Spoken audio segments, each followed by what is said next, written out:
sa paggamit sa rad. At bakit sila pinapalo kumbaga? Bakit may mga dahilan ba? Tapos sabi niya na kapag daw yung mga magulang hindi raw nagpapatrain, yung mga magulang na hindi nagpapatrain or maano sa hukom ministry, kumaga, ang sabi niya, yung tamang pamamaraan dun sa assert authority or dun sa RAN, hindi sa kanila maituturo. Kasi, kumbaga, dun sa pagpapatrain, pwedeng maituro sa kanila paano yung paggamit ng tamang pamamaraan ng pagtalo sa anak natin. Kaya sabi niya, dapat kayo mga magulang, yun nga, tanong ni Brother pa dun kanina, ano yung magulang na walang alam, kailangan magpa-session or kaya magpa-train. Or kung hindi kanya kaya, yung anak niya, ipaampun muna habang siya pero kailangan pa rin, kahit ipinaampun natin yung anak natin, kailangan pa rin yung magulang magkaroon ng session or kaya matindi sila sa training. Kasi, sabi nga dito, bali wala yung training na ipapagawa natin sa anak natin. Kung yung mga babaan mo. Anak, kailangan talaga yung mga anak natin ang mag-train sa mga anak natin. Tapos sabi, yung bakanting oras daw, pwede kailangan daw malimutan ng mga anak natin yung mga bakanting oras. Ngayon, kailangan, para malimutan yung barkada or bakanting oras ng mga bata, kailangan may mga ipapagawa tayo. Sabi nga dito, yung unang-unang, step, di ba? Yung pabasa sa bahay. O kaya, yung mga anak natin, uutusan natin magpabasa sa bahay-bahay, di ba? Yun yung pinakaunang training natin sa anak natin para malimutan yung bakanting oras. Tapos yung sunod, number 1, pabasa report.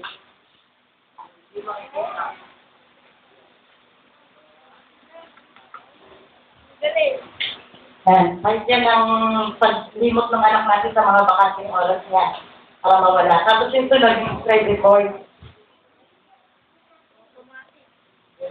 Slide report. Yung pangatlo, yung setup.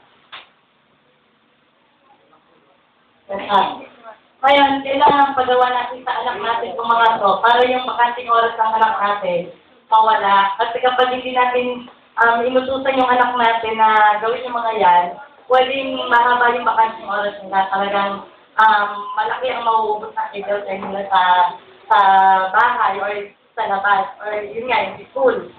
Maraming bakanting oras. Tapos sabi nga, dun sa pabasa, sabi, hindi lang dapat yung booklet dun sa pabasa. Sa una, ng pabasa, yung ginagamit natin, yung booklet ni Brother Batan sa una.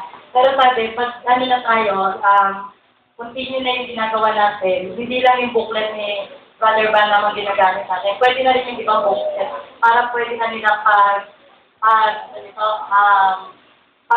kumparahan ng Tapos, sunod, ng pabasa, kailangan, kapag sabi magpabasa, may kasunod na yung tracks na. Gagamitan na natin ang tracks yung kasunod doon. Kaya dapat, nag-i-expand daw yung ating ginagawa para yung bakanting oras mawala talaga. Then yung sunod yung describe report.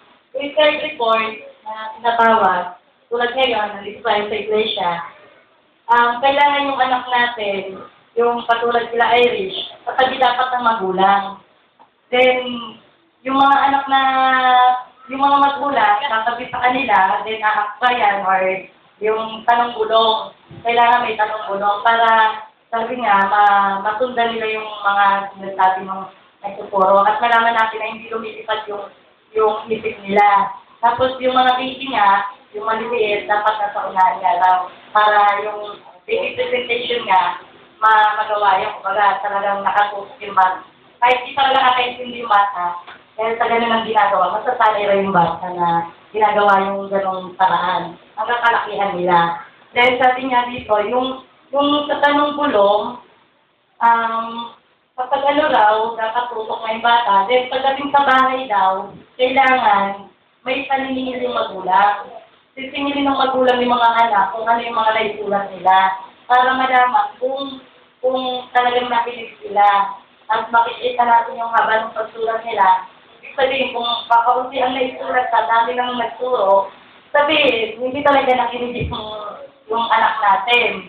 Kumbaga, hindi nakatutok dun sa mga nagtuturo dahil walang naisulat. Kaya dapat talagang yung paniningil ng magulang hindi mawala. Kasi nga, yun nga, pag hindi natin siningil yung mga anak natin, pwedeng daya. Kala natin nakaupo dito, nagsusulat, sinasabi sa rated, si Iman, kala niya, parang naisulat, pero habang sinisingil niya pa uwi, wala. Kasi ganun nga ang bata, mga nakakaway. Talagang akala mo may ginagawa yun. Lumilipad ang mga isip. Kahit sa mga young people, dapat sinasabihan din para talagang nakatutok. Tapos, yun nga, pagdating sa bahay, may turo rin na mawala yung idle time, yung radyo, hanap preacher. Kailangan utusan daw natin yung anak natin maghanap ng preacher para yun yung pinakamaging ubos oras din nila. Kaya yung kung ano-anong bagay. Para tulad ng halimbawa nga niya, yung world music, yung ibang kataan, nag-i-enjoy pa rin sa world music. Kailangan palitan yun. Kaya nasabi hanap preacher para sabi nga, doon maubos yung kanyang oras at mas enjoy siya sa word. Sa word of God, hindi doon sa mga bagay na makasanglibutan. Tapos sabi daw, kailangan yung anak natin sa March 16:30, wait na po.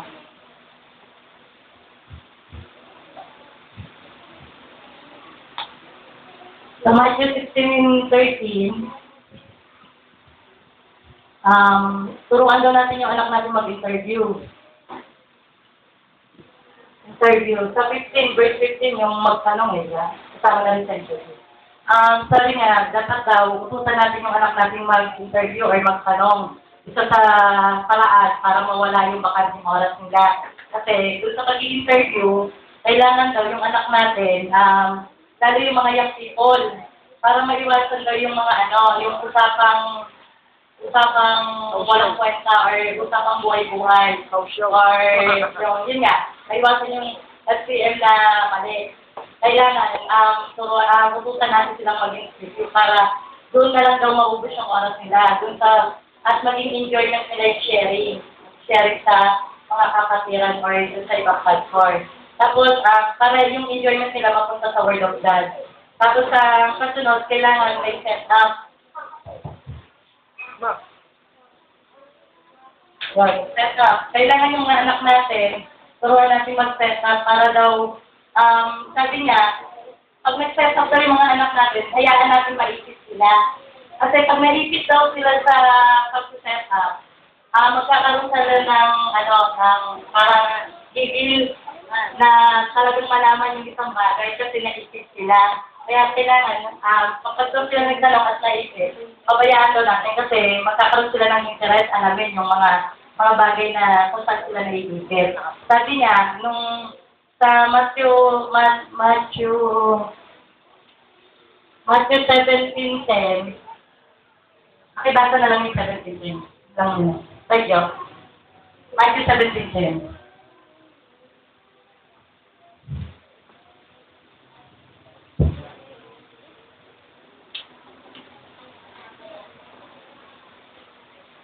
At sinalong siya ng kanyang mga alagad. Ganun sabi, bakit na sinasabi noon? Na sila kailangan bumalik muna sa Biblia.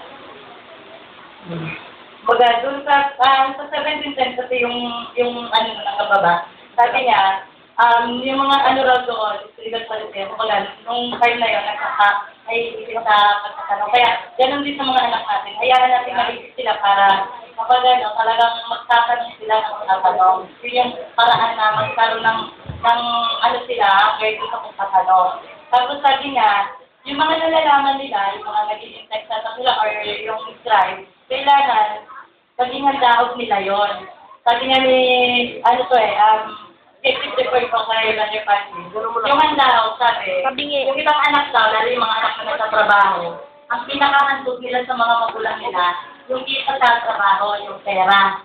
Pero sabi nga ni Roger Patrick, hindi raw yun ang pinaka na handog. Magandang handog yung pera. Ang pinakamagandang handog daw, yung Word of God, na yung anak natin, maghandog sila ng mga nalalaman nila, yung mga ginagawa nila, yung nga sa scribe or yung mga setup nila, ihandog nila yun. Yun yung pinakahandog nila, yung sharing nilang ginagawa. Hindi yung material na bagay, kundi yung mga word of God na kailangan ihatong nila. At kailangan, iti-testimony nila to na may revelation sa paraan. Hindi yung buhay-buhay lang ang pero sa kundi revelation talaga na salita ng Diyos. Ngayon, sa 1 Corinthians 2:13, ito yung report.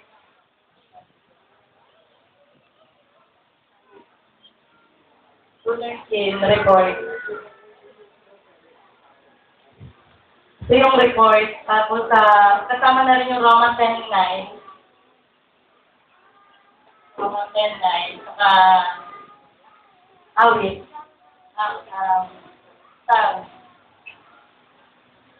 Psalm 40. Verse 10. Yan. Kasama yan. Yung mga verse na yan, yan yung focus sa report.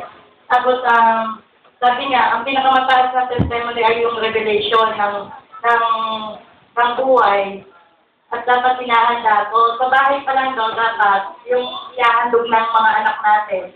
Sa bahay pa lang, dapat nakahanda na yung kanilang i-report. Hindi yung dito sa church, saka maghahanda ng i-report. Kailangan, sa bahay pa lang, sinisingil na ng magulang yung anak. Kumaga, aalamin niya na kung ano yung i-report niya. Para pagdating ng simbahan, handa talaga siya na maghandog sa Panginoon. Kasi dapat daw, maghahandog sa Panginoon, pinaghahandaan yan.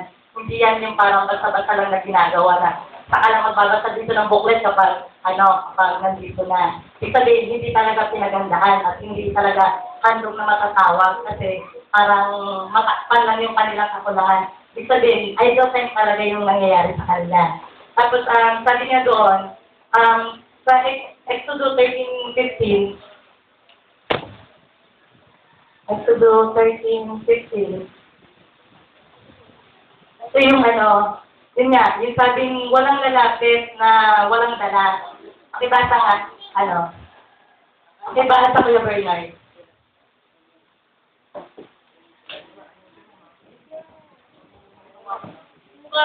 Exodus 13:15. Hindi kami tulutan yung mga itinatay ng Panginoon ng lahat ng mga pangalan sa bitay ng Diyos. Sa pangalan ng tao, sa ibig na ng pangalan ng hayop. Kaya aking niyain sa Panginoon ng lahat ng nabubusan sa kahapatan ng mga lalaki. Lahat ng pangalan ng aking anak ay aking sinusunod. Yun nga, sabi nga dun, di ba? Kaya sa atin din daw, kapag daw pumunta tayo sa church, yung mga anak natin, dapat handa natin na ihandog. Kaya dapat may baon sila. May dala-dala kasi dapat hindi tayo pumupunta ng